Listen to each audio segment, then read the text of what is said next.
Salut tout le monde, ici Jaurès de la chaîne au programme. Nous nous retrouvons aujourd'hui pour une nouvelle vidéo sur la formation Flutter et Firebase dans laquelle nous allons aborder la notion d'authentification. Donc aujourd'hui nous allons voir un type d'authentification. Donc nous allons voir plusieurs durant cette série, mais aujourd'hui nous allons voir la notion d'authentification anonyme. Donc c'est quoi l'authentification anonyme? L'authentification anonyme va nous permettre, par exemple, sur certains sites, vous allez voir sur certains sites, ils vont vous permettre d'effectuer certaines tâches sur leur site sans toutefois avoir besoin de s'authentifier avec des informations réelles. Donc l'authentification anonyme donc, va permettre à un utilisateur qui n'est pas enregistré sur un site de pouvoir, par exemple, échanger en fait des données sur le site. Donc, pour ce faire sur Firebase, nous allons d'abord aller sur l'authentification et activer ce dont nous avons besoin. Donc, là sur développeur, nous cliquons là. Et là, nous cliquons sur authentification.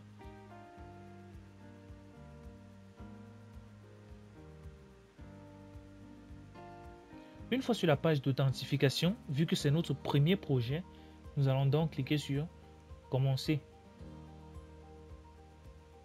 Donc, une fois cela fait, nous voyons donc que Firebase offre une panoplie de méthodes d'authentification. Donc, nous avons l'authentification par adresse email, mot de passe, par numéro de téléphone, par compte Google, par Play Jeux, par Game Center. Donc, il y en a une panoplie. Donc, l'authentification qui nous intéresse pour cette vidéo aujourd'hui, bien évidemment, c'est l'authentification anonyme. Donc, ça veut dire que cette authentification-ci va pouvoir avoir une traçabilité sur les utilisateurs qui n'ont pas de compte sur le site web. Donc, pour ce faire, nous cliquons là et nous cliquons tout simplement sur activer et nous enregistrons. Donc, une fois l'authentification anonyme activée, nous allons pouvoir nous authentifier sur notre site sans problème. Donc, venons sur notre application Flutter. Donc déjà, nous allons structurer correctement notre code. Nous allons créer un dossier qui va nous permettre, screen. Donc ce dossier-ci va contenir les différents widgets qui seront affichés. Et maintenant, new folder, service, voilà. Donc service, lui, il va contenir les fichiers qui vont communiquer en fait avec la base de données. Donc, dans service, nous créons un nouveau fichier que nous allons appeler hot.dat. Et bien évidemment, nous allons structurer ça. Donc, sachant que dans notre fichier screen que voici, donc nous aurons un fichier login.dat. Nous aurons un fichier register.dat et bien évidemment un autre fichier que nous allons appeler home.dat.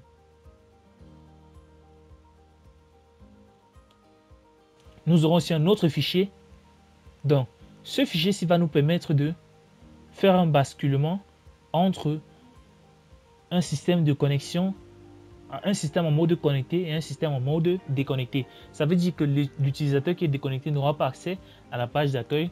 L'utilisateur qui est connecté aura accès à la page d'accueil. Donc, nous allons créer un fichier dans lequel nous allons effectuer cette transition-là. Donc, ce fichier-là, on va l'appeler statut.dat.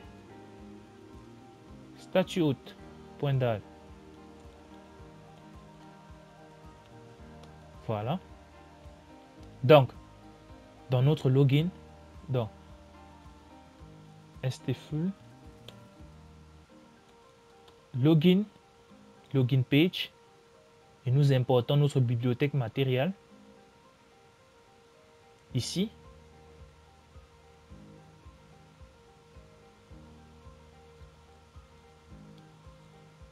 Register page. Nous importons matériel. Nous faisons pareil sur Home.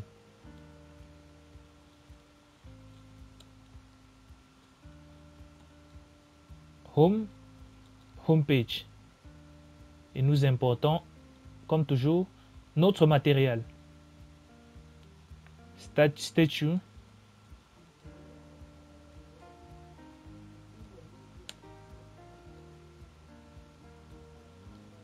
Stateful. Nous l'appelons tout simplement statue. Et nous importons notre matériel. Donc après avoir fait cela, nous venons dans notre main. Bien évidemment, la page qui va être appelée premièrement, c'est quelle page? C'est la page login. Donc dans le main, nous effaçons ceci et nous appelons notre login.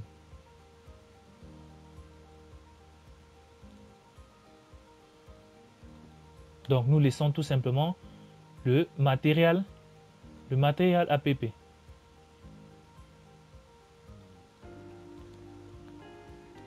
Donc dans le matériel app, nous appelons c'est Flutter Firebase. Dans le home, login page. Ça importe automatiquement notre login. Donc sauvegarde.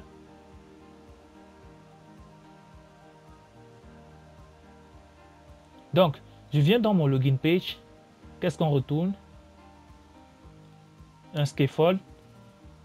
App.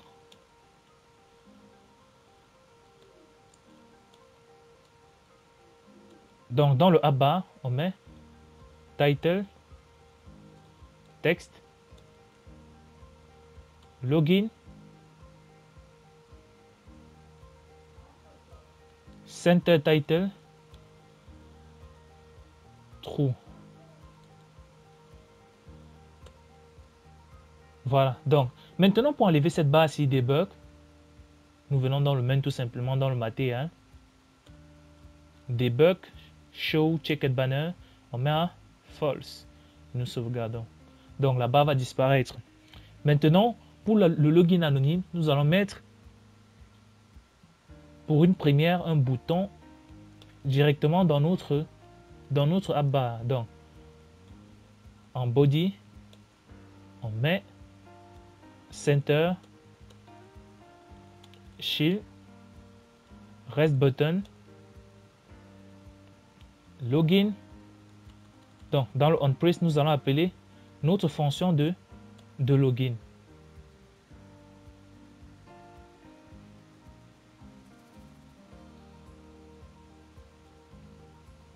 Maintenant, venons dans notre service, dans autre service, nous créons une classe autre service. Voilà. Nous créons d'abord un Firebase hôte est égal à Firebase hôte .instance. Maintenant, nous créons notre méthode. Donc, future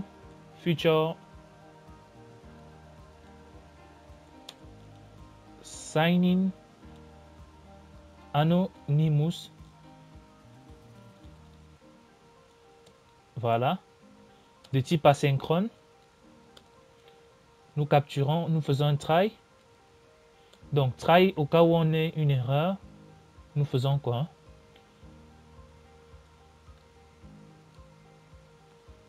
Final résulte qui sera égal bien évidemment à hôte point signing anonymously. Donc nous mettons un await car la requête bien évidemment ne va pas être instantanée. C'est pour ça que nous mettons un finally. Donc nous faisons maintenant un return de résulte point user. Voilà.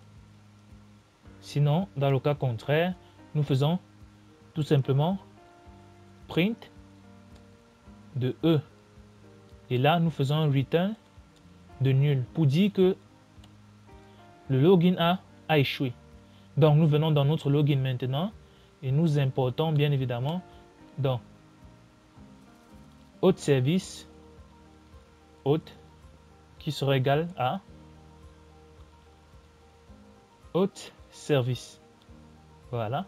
Ensuite, dans notre bouton, donc asynchrone, nous sauvegardons. Donc, voici notre bouton.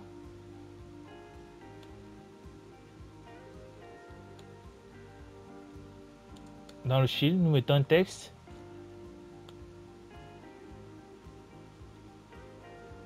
Anonyme. Voilà. Et pour finir, dans le onPress, nous appelons hôte.sign anonymously. Donc, bien évidemment, nous faisons un résultat. Donc, final result qui sera égal à et wait, nous collons ceci. Et if résulte est différent de nul, ça veut dire que la connexion a été effectuée avec succès. Nous faisons tout simplement print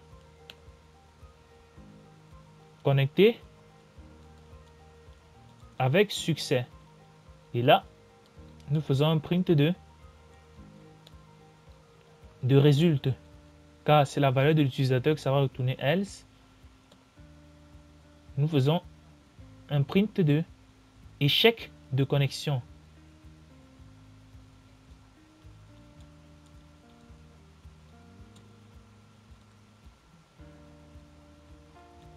Donc, échec de connexion. Nous sauvegardons. Si nous cliquons là,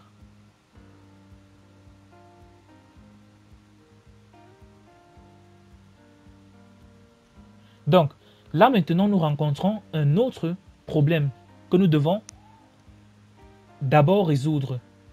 Donc, pour ce faire, là nous disons que nous n'avons pas initialisé Firebase. Donc ce problème, si vous allez le rencontrer avec les nouvelles versions des packages Firebase qui sont en ligne. Donc pour résoudre ce problème, nous venons dans notre fonction main, nous mettons asynchrone. Ensuite, widget flutter binding point ensure initiate. Ensuite, et wait, Firebase point initialize app. Donc, après avoir fait cela, dès que vous avez mis cela dans le main, il initialise Firebase lors du démarrage de votre application et la considération s'effectue directement sur toute votre application. Donc, on reload. Si nous revenons là et nous cliquons à nouveau, là, bien évidemment, nous voyons connecter avec succès. Donc, si nous venons sur notre Firebase, sur User,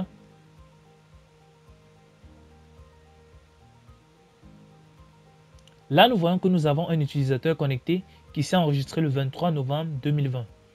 Donc, nous sommes arrivés au terme de notre première vidéo d'authentification dans laquelle nous avons parlé précisément de l'authentification anonyme. N'hésitez pas à vous abonner et d'activer la cloche de notification pour ne louper aucune des prochaines vidéos. Si vous avez des préoccupations, posez-les en commentaire. Je me ferai un plaisir de vous répondre. À la prochaine pour une nouvelle vidéo.